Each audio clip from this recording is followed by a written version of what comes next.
किसी भी कानूनी मामले में एक वकील के लिए या किसी के लिए भी जिसका कोई केस है, सबसे पहला और बड़ा सवाल यही होता है, केस तो फाइल करना है लेकिन आखिर करें कहाँ। आज हम सिविल प्रोसीजर कोड यानी सीपीसी के उन जरूरी नियमों को समझेंगे जो बताते हैं कि वाद दायर करने का सही स्थान क्या है।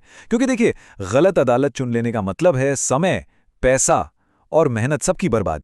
जरा सोचिए, आपने पूरी मेहनत से केस तैयार किया और कोर्ट ने उसे सिर्फ इसलिए लौटा दिया क्योंकि वो गलत जगह फाइल हो गया था। इसी को कानूनी भाषा में वाद पत्र का लौटाया जाना या रिटर्न ऑफ क्लेंट कहते हैं।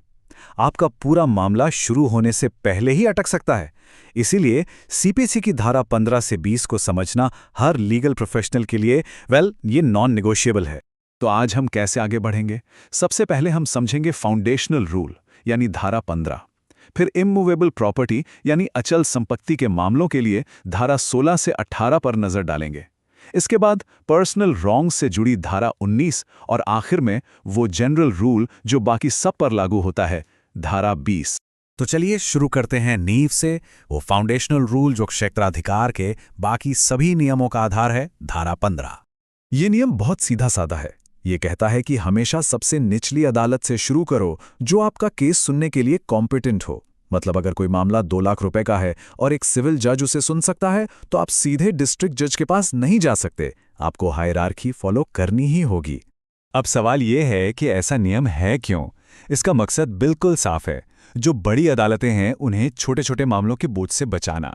पर एक बहुत जरूरी बात यहां याद रखने वाली है, ये एक प्रोसीजर का नियम है। मतलब अगर किसी हायर कोर्ट ने गलती से मामला सुन भी लिया तो उसका फैसला वॉइड नहीं होगा, उसे बस एक इर्रेगुलरिटी माना जाएगा।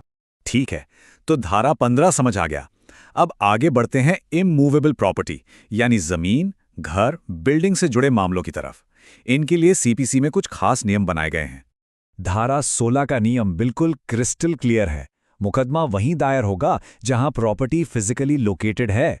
इस बात से कोई फर्क नहीं पड़ता कि वादी कहां रहता है या प्रतिवादी कहां रहता है।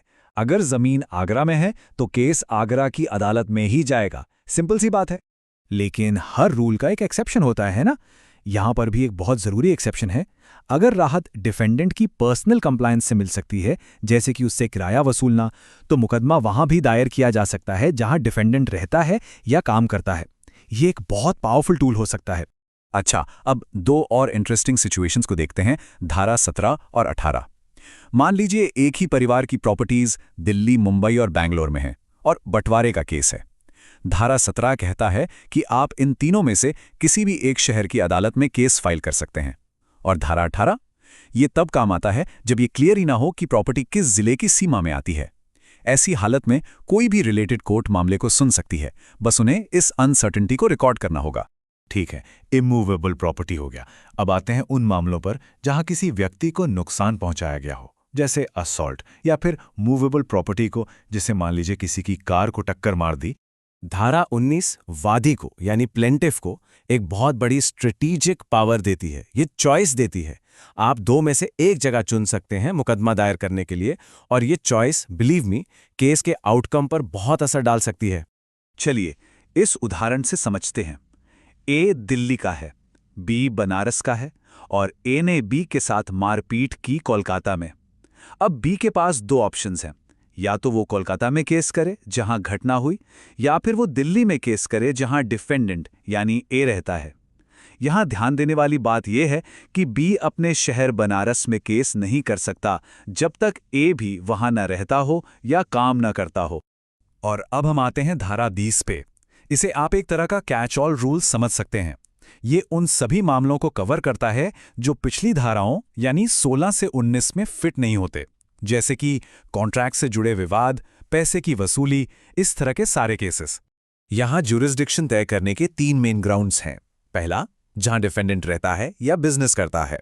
दूसरा, अगर एक से ज्यादा डिफेंडेंट्स हैं तो कोर्ट की परमिशन से किसी भी एक डिफेंडेंट के रहने की जगह पर। और तीसरा और सबसे इंपॉर्टेंट, जहां वाद हेतुक यानी कॉज ऑफ एक्शन पैदा हुआ हो, चाहे पूरा या उसका कोई हिस्सा। एक बात गौर करने वाली है, प्लेंटिफ कहां रहता है इससे कोई फर्क नहीं पड़ता। इस वाद हेतुक वाली बात को इस कॉन्ट्रैक्ट के एग्जाम्पल से समझते हैं। देखिए, प्रतिवादी बी चेन्नई में रहता है, तो चेन्नई में तो केस हो ही सकता है। कॉन्ट्रैक्ट साइन हुआ था दिल्ली में और माल की डिलीवरी होनी थी पुणे में। ये दोनों जगहें आंशिक वाद हेतुक बनाती हैं। तो इसका मतलब क्या हुआ? इसका मतलब ये हुआ कि वादी ए के पास 3 ऑप्शंस हैं, चेन्नई, दिल्ली या पुणे। वो इनमें से कहीं भी केस फाइल कर सकता है। मुंबई में नहीं कर सकता क्योंकि वहां उसका खुद का घर है, डिफेंडेंट का नहीं। तो हमने धारा 15 से 20 तक सब देख लिया। आइए अब इन सबको एक साथ एक क्विक समरी में पिरोते हैं ताकि ये दिमाग में बैठ जाए। ये टेबल समझिए आपकी चीट शीट है, इसे दिमाग में रखिए। देखिए, इमूवेबल प्रॉपर्टी धारा 16 जहां प्रॉपर्टी है, पर्सनल या मूवेबल प्रॉपर्टी का मामला धारा 19 जहां घटना हुई या जहां डिफेंडेंट रहता है, और बाकी सब कुछ जैसे कॉन्ट्रैक्ट्स धारा 20 जहां डिफेंडेंट रहता है या जहां वाद हेतुक पैदा हुआ। बस इतना याद रखना है।